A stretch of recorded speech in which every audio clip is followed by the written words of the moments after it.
Hello guys! Welcome back to our channel, Mama Erms Vlog. Bago tayo magsimula ay gusto kong batiin ang aking mga subscribers, kahit hindi pa subscribers, mga silent readers, saang sulok man ng mundo, mag-iingat po kayo. Ngayon po ay magsasagawa tayo ng vlog na kung saan ipapakita ko sa inyo kung paano po mag-propagate ng Birkin. Ang Birkin po ay napakadaling alagaan. Hindi lang po siya pwedeng ilagay sa direct sunlight dahil masusunog po ang kanyang mga dahon. So ilalagay lang po siya sa malilim na lugar or yung sa silong. At ang Birkin po ay isang variety siya ng philodendron. So napakaraming variety ng philodendron, isa po doon yung Birkin. Ito po, meron po akong Birkin. Ayan guys. As you can see, malago na ang aking Birkin. Napakarami na ng kanyang mga supling. Yung mga sanga niya. Ang Birkin ay dumadami siya ng mga sanga at yun yung ipinopropagate.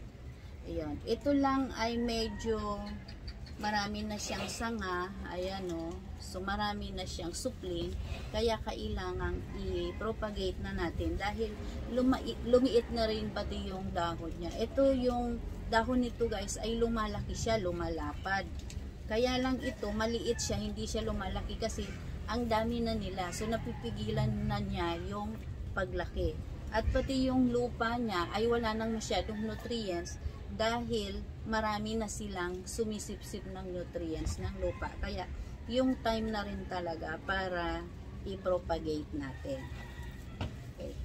Ngayon guys, ang gagamitin nating soil ay loam soil.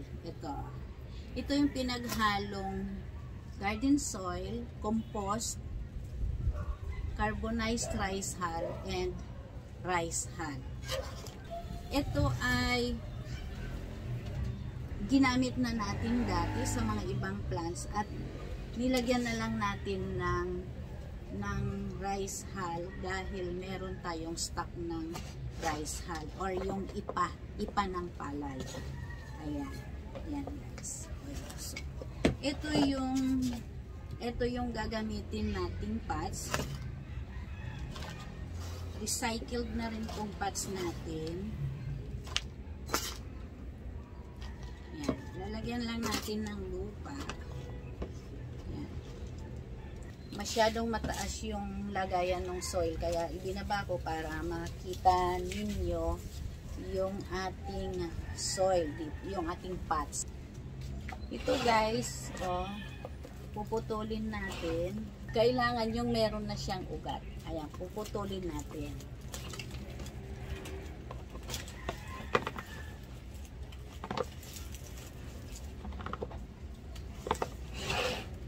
Ayan guys, marami na siyang ugat. Yun, marami siyang ugat. So, ito ngayon yung itatanim natin. Ayan lang siya. Alisin natin yung konting dahon dito kasi tatabunan natin ng lupa yan. Ayan guys, yung pinutol natin, ito ngayon yung ipopropagate natin. Marami na siyang ugat, kaya madali siyang mabuhay. So ngayon ay itatanim na natin dito sa lupa natin. Ayan. So, yun. Ipipress ko lang para ma-firm yung ugat niya doon sa lupa. Ayan. O, ganyan lang guys, yung pag-propagate. Napakabilis lang at napakadali lang nitong mabuhay. Ayan. Tapos, didiligan lang natin siya ng tubig. Ayan guys, ayan. Babasain lang natin yung lupa. Ayan. So, okay na yan guys. Nakapag-propagate na tayo ng Birkins. Ang pagdilig nito, hindi naman siya kailangang diligan ng diligan. Kung basa na yung lupa, kung tuyo na yung lupa sa ibabaw, doon lang natin siya didiligan.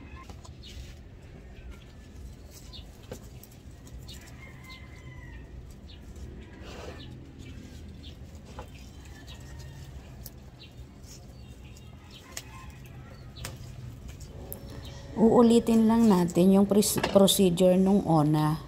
Ayun, kukuha tayo uli ng pangtanim. Ilalagay natin sa pots na may lupa. Tapos itatanim natin uli. Ganun lang.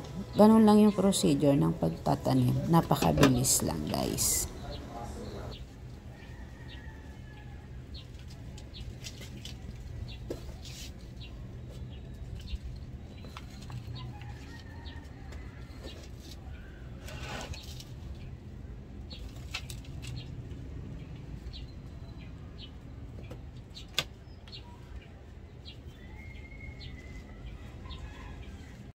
Ayan na, nakadalawa na tayo.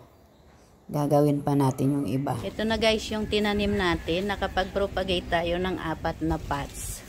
Kung nagustuhan nyo ang video na to ay paki-like naman po at paki-subscribe sa mga hindi pa nakapag-subscribe at paki-hit na rin yung notification bell para updated po kayo sa susunod na post.